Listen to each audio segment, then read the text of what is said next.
Oh, hi, I'm Clefin. You're watching Game Tech Talk.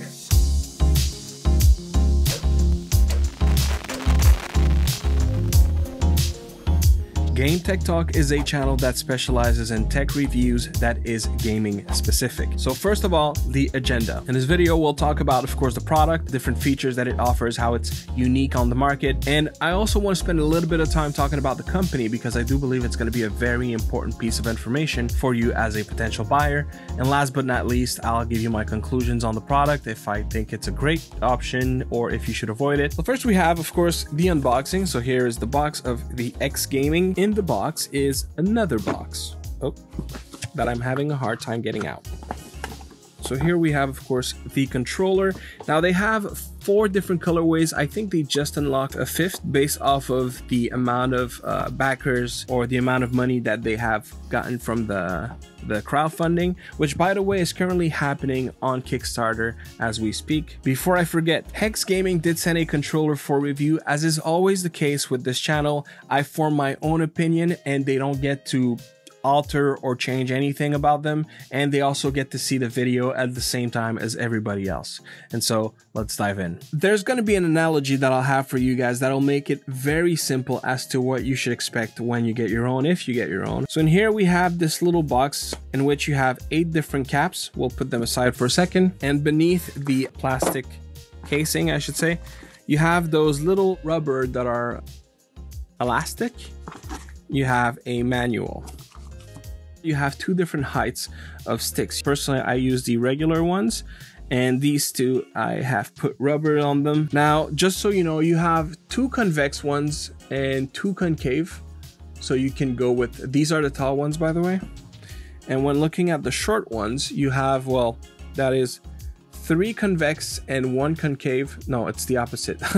I always get lost with those. Concave. 3 concave and 1 convex. Before we install those, actually, beneath it, you have this tool which will work for one of the very specific features of this controller, which we'll look into in a second. But for now, let's keep one out. And the other one I'm just going to store with the rest. And I'm just going to keep the sticks that I want to put on the controller. To install the sticks, it's very simple. It doesn't matter what angle you're in. It's going to go in no matter what. And there you have it. So this is what the controller looks like. There are a few things that looks very much exactly like a Dualsense controller. I'll definitely have something to say about that. But as far as the key differences that this controller has, because it does have a few, let's go over what they are. Of course, the sticks, the fact that you have replaceable caps, that goes without saying. The front, as you can see, I mean, it looks different. So you have the colorways, the 5 different colorways now. The Explorer edition is so gorgeous. Here you have, you know, shoulders. These are the same. However, when talking about the shoulders, you do have hair trigger. Now, there's something very specific to say about these. When talking about the Dualsense Edge that also has hair triggers, basically what it does is it shortens the distance of your triggers. Whereas this one, what it does is it really pushes a button in the position of where the trigger goes, and it's an actual physical button. This is one of the features that I can say without question that is far superior to the Dualsense Edge. Because yes, the Dualsense Edge, you have different stops of travel distance, but I don't see the point. It's kind of a you want everything or nothing kind of thing. And I find that this does a better job at doing that. Here you have the back paddles, so 4 of them. Now, very important with this controller, there's nothing like macros or any turbo. There's none of that. It's very important for HexGaming for that controller to remain competitive. And so in that regard, you don't have any extra tools that could be considered cheating. The only thing you have is remapping some of your keys. In terms of remapping, you can remap everything on the controller. You can do your left sticks, your D-pad, your face buttons, your triggers. The other thing here, you may have noticed, you have a little button, and what this does is lets you swap from different profiles, and you have 6 different profiles that you can set on this controller. Before we connect this to my phone, there is another feature that this controller has, which is this right here. And at first glance, it might look like something that is purely aesthetical, but there's actually something hidden beneath, which is what they call DRIFIX. Using this little tool that we saw earlier, we can actually lift this part here like so. There you go. as you can see here, you have those little transistors that you can turn. When talking about your sticks, doesn't matter if we're talking about left stick or right stick, you have what we'll call an axis, right? You have the x-axis, you have the y-axis. And this is something that is actually, at least to my knowledge, very popular in the Smash community, because you have something that is called sort of a snapback, where when you let go of your sticks, it snaps and it creates an input on the other direction. And people were trying to mitigate that. I think what HexGaming is doing here is they're leveraging that same concept to adjust stick drift, which is brilliant, actually. In a nutshell, what it does is, and you can use one of those spiky parts, and you can just turn the knob in a direction to adjust the resistance of your potentiometer. And what this does is it'll shift on the axis to the left, to the right, up or down, so that your stick is better centered. So what this allows is, over time, as your potentiometer gets, has some wear and tear, you'll be able to adjust it to bring it back to center. I'll probably put example on screen so that you can see what it looks like. And here's the thing. Some people might think, well, I'd rather have Hall sensing sticks. This one doesn't, by the way. It's ALPS. And I'm going to use this analogy to hopefully make sense of it. You know how you have some audio files that they stick to the original. They want vinyl because it has a certain quality. And to me, as much as I appreciate Hall effect sticks, I do find that ALPS and Hall effect kind of had that same differentiator, where Hall sensor is extremely precise, very sensitive, and to some extent, for some people, it might be too much. So I can understand the benefit of having ALPS because it has a certain quality to the sticks, but it comes with other issues such as drift. If you want something that is very much ALPS, but you want to extend, now this will not save your sticks forever. I still believe Hall effect to be a better long-lasting technology, but if you want to be able to expand the lifespan of your sticks, that is a great solution to do that. However, if your potentiometers have wear and tear and they continue to drift into the same direction, you can only do that for so long. There will be a point in time when it's not going to work anymore because you will have overcorrected your sticks far too much and you're no longer going to be able to hit the other opposite of the axis. This is not a lifetime kind of solution, but we'll get back on that. This is a very carefully chosen word. However, it will lengthen the lifespan of your sticks for sure. It'll also give you a solution that you can address on the fly. There will probably be a point where you will want to address that situation. Now, HexGaming does provide a solution for that, which we'll get back to.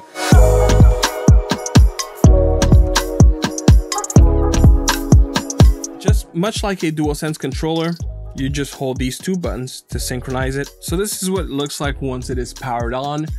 Now, there is something that is going to be very important when understanding what this controller is. And for that, I'll also use another analogy.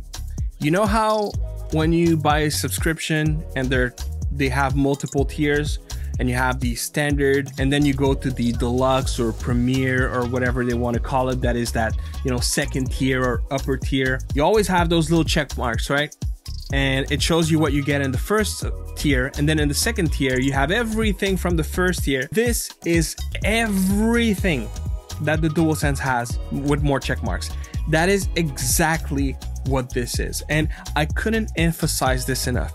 It feels like a DualSense controller. It rumbles like a DualSense controller. It has the speakers, the adaptive triggers, everything that you have on a DualSense, even the little connectors at the bottom, the microphone, the mute button, everything is the exact same.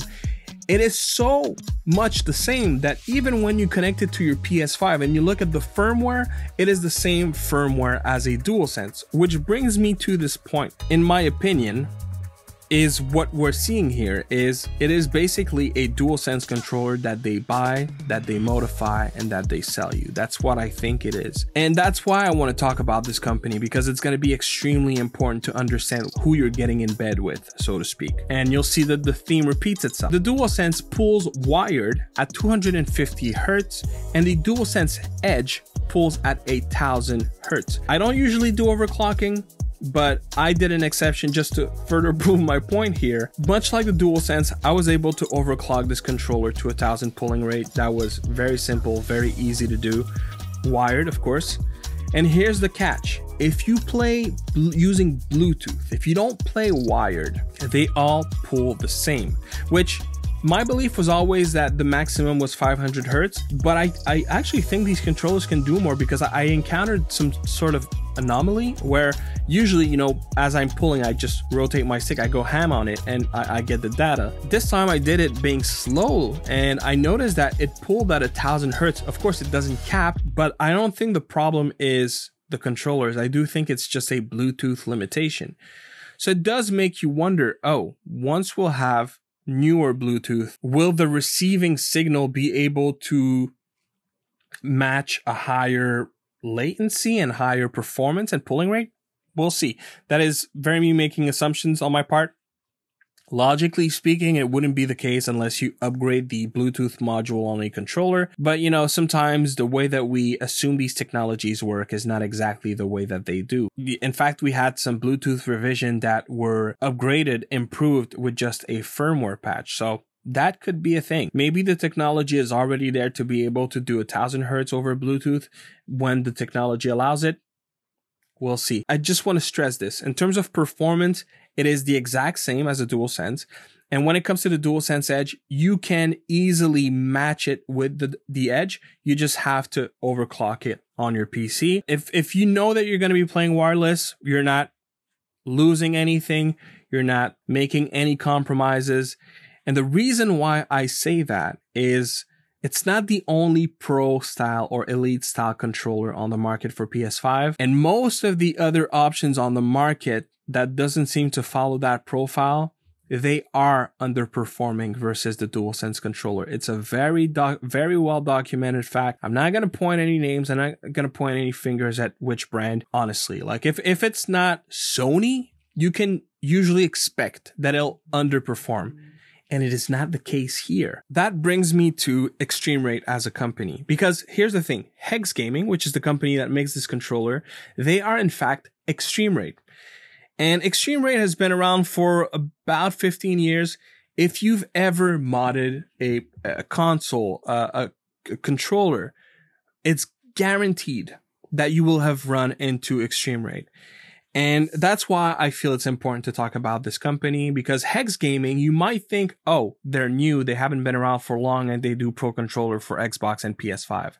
Well, turns out Extreme Rate is probably one of the only and by far the definite best example of a company that has succeeded in a market that was usually, you know, cheap parts that you would get on websites like Deal Extreme at the time or AliExpress, and now on Amazon, but it's like off-the-shelf aftermarket no-name brands. Extreme Rate has been the exception, and that's why I think it's extremely important, because again, not that I want to point any names, but pretty much all of those other elite options, it's very common that you'll find a lot of people having hardware issues. And I think that's where it's important to understand that Extreme Rate is behind this product. Extreme Rate evolved the opposite of these other companies. These other companies, they came out of nowhere, out of the woodworks with elite controllers. Everyone would say they're great, but they break constantly and they're expensive. But Extreme Rate was the company that modded first. They offered you options to mod.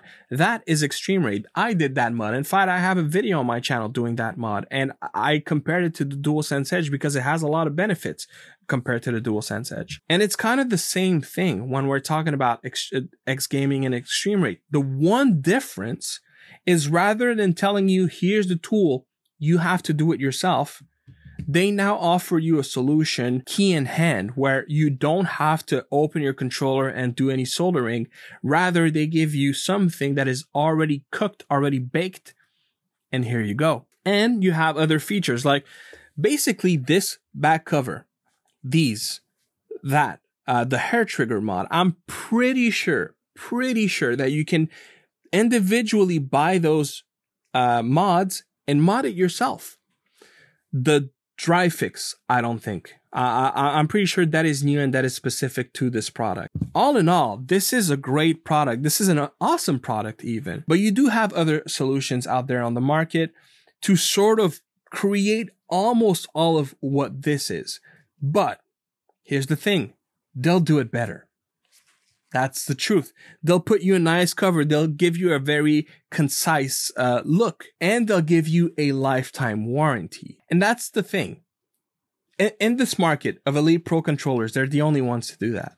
They'll pay for your shipping from and to, and they give you a lifetime warranty. And that, I think, speaks volume to, okay, yes, the product is great. And they sent me the product so that I can talk about the product, but I do feel it was important to talk about the company. I have used Extreme Rate products before, and they really do quality stuff. Like, they really do quality stuff. I would feel more inclined to put my money in a company that I know can mod, because they built a company off the ground doing that.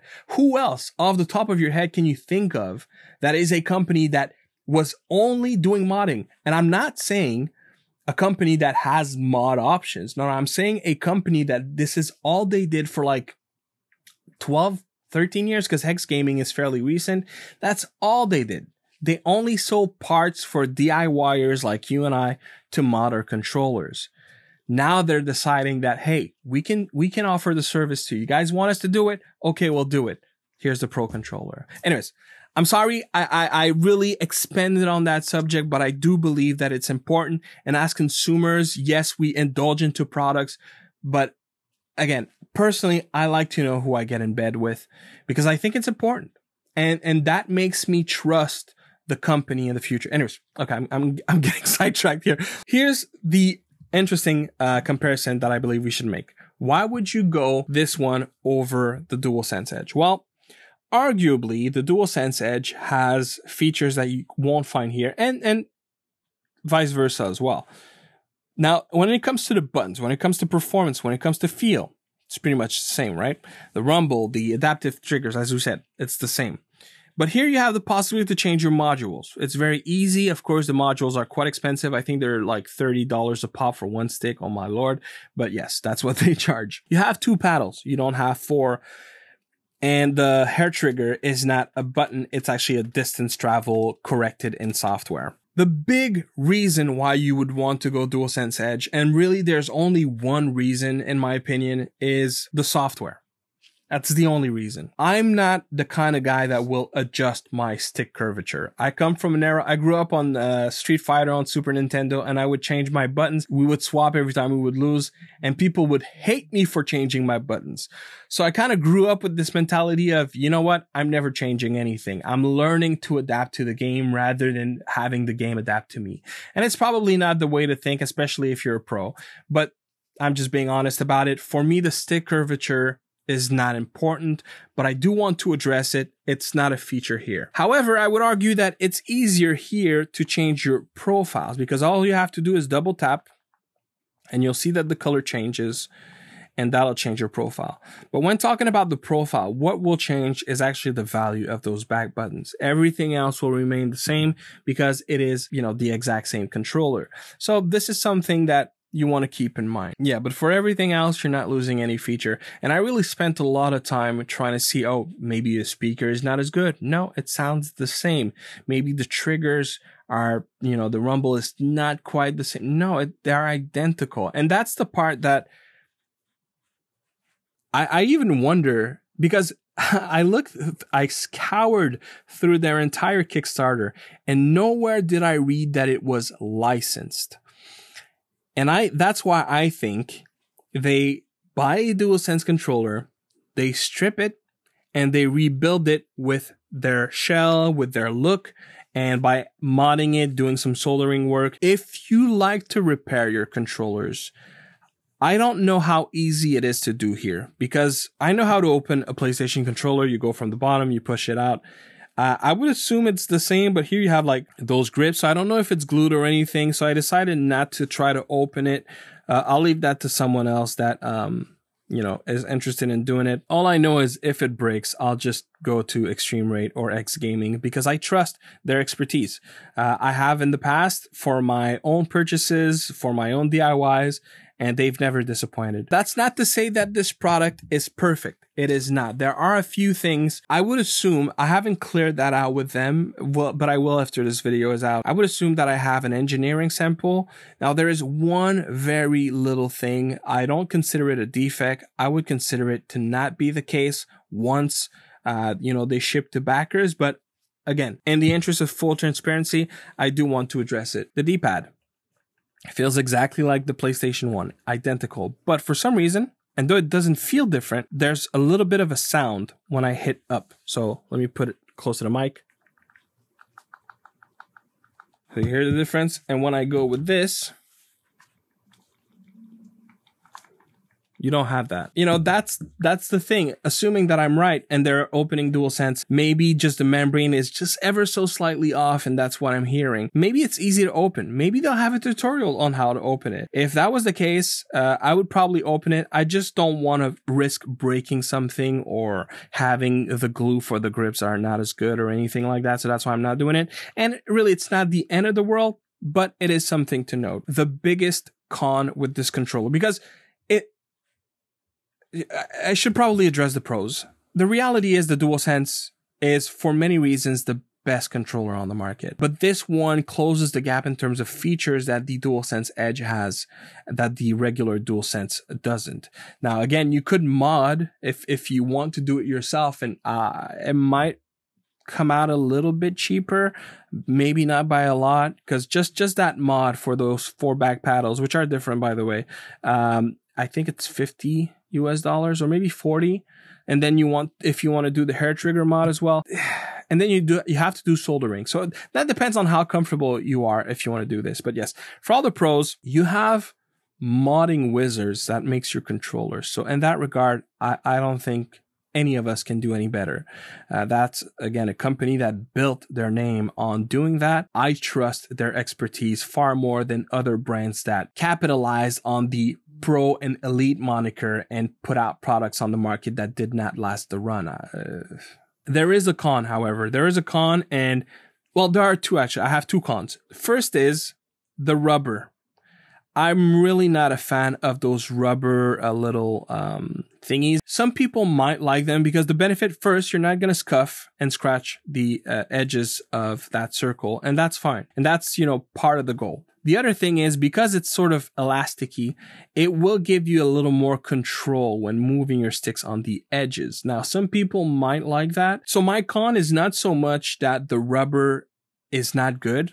I think it's a great option that they added. It's not the option I would go for, but I like that they're adding it. My con is that they don't also include a metal ring. And I'm hoping that this is something they can potentially change before the end of the Kickstarter. I do believe customers should be able to choose from one to the other. I don't like the feel of this.